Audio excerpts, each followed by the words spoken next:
I spend very little time at events. This is one of the few events that I actually attend, and the reason for that is that I'm looking for really good partnerships and good attendees, so I love the small nature of this conference. It's a really good chance to meet with suppliers and also connect with people that are really heavily focused on packaging and branding and may not have as much connection into sustainability.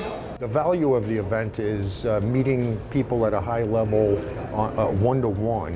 That's the best thing, and the other thing about the Marcus people is that they're on top of everything. The schedule is nice. I think the value of the event is getting a direct audience with decision makers, people who are looking for companies who value a custom and design approach in packaging. This is very important to me because I'm a pack gal, and I think it's really important to stay inspired by other packaging experts and to also learn as much as you can about sustainability, especially from the design perspective.